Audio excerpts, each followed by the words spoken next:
नमस्कार बच्चों, मैं हूं आपके साथ कीर्ति कंसल। फर्स्ट इन क्लास में आप सभी का स्वागत है। आपने हमारी पिछली वीडियो में पाठ जो देखकर भी नहीं देखते कहानी को समझा होगा। ऐसे में उम्मीद करती हूं कि आपको वो बहुत अच्छे से समझ आया होगा। बच्चों, आज हम अपनी पाठ्य पुस्तक वसंत के पाठ 12 संसार पुस्तक को पढ़ेंगे। ये एक पत्र के रूप में दी गई कहानी है। बच्चों, इस पाठ को पढ़ने से पहले हम ये जानते हैं कि ये किसने लिखी और किसके लिए लिखी गई है और ये किसके द्वारा रचित है। आप सभी तो जानते होंगे कि जवाहरलाल नेहरू हमारे देश के प्रधानमंत्री थे और बच्चों से उन्हें बहुत प्यार था। वे चाचा नेहरू के नाम से भी जाने जाते थे। ये इनके द्वारा लिखा गया है।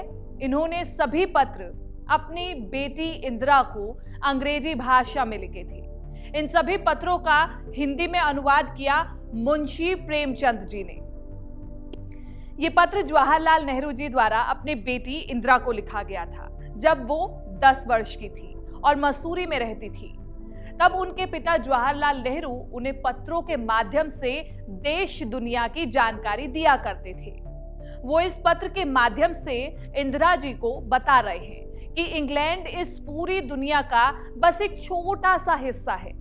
अगर तुम पूरी दुनिया के बारे में जानना चाहती हो, तुम्हें सब देशों का और उन सभी जातियों का ध्यान रखना पड़ेगा जो इनमें बसी हुई हैं। अर्थात वो कहना चाहते हैं कि आपको इस संसार की सभी चीजों को ध्यान से देखना होगा, प्रकृति को भी। और वो आगे बताते हैं कि हमारे लाखों करोड़ों वर्ष पुरानी धरती पर बहुत सालों तक कोई भी मनुष्य नहीं था। सिर्फ वनस्पति और जीव जंतु का ही राज था। बच्चों, ये बात सुनकर आपको याद आ गया होगा कि हमारी धरती कितने साल पुरानी है। धरती पर मनुष्य कब आया, इन सभी बातों को हमने पाठ में विस्तार से जाना था। याद आया ना? अब वो बताते हैं कि ऐसे समय के बारे में पता लगाना जब धरती पर कुछ भी नहीं था, बहुत ही कठिन कार्य था। विज्ञान जानने वालों ने इस विषय पर बहुत ही पढ़ा, लिखा और सोचा समझा है। उनकी लिखी किताबों में पहाड़ों, जानवरों और उनकी पुरानी हड्डियों को ध्यान से देखकर हम इस बात की सच्चाई का पता लगा सकते हैं।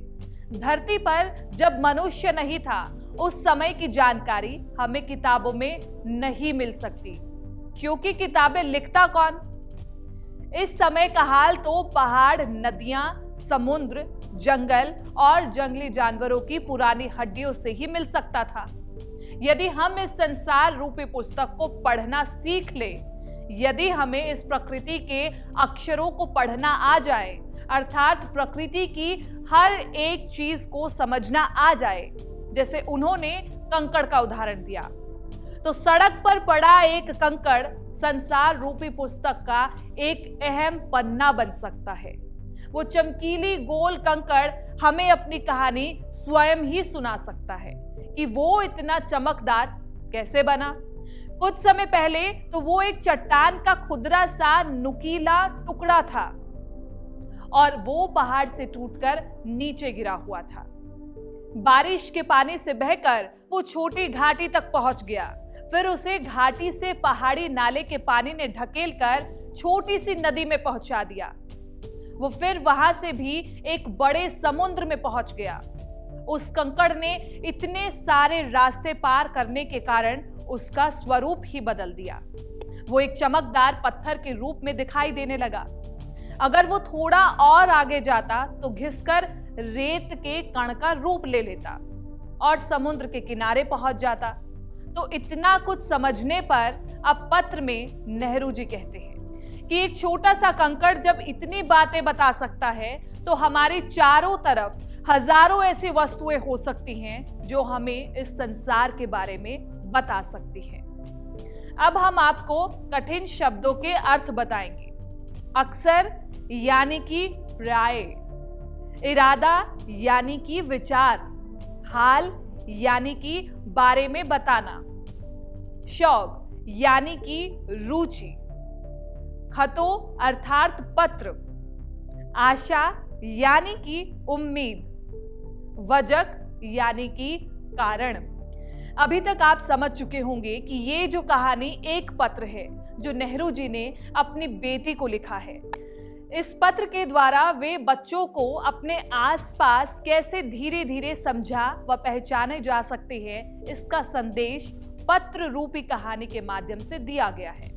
जैसा कि इस पत्र के माध्यम से पहाड़ से अलग हुए पत्थर का उदाहरण देते हुए समझाते हैं कि वो कितने रास्तों से गुजरा और कैसे उसका स्वरूप बदला।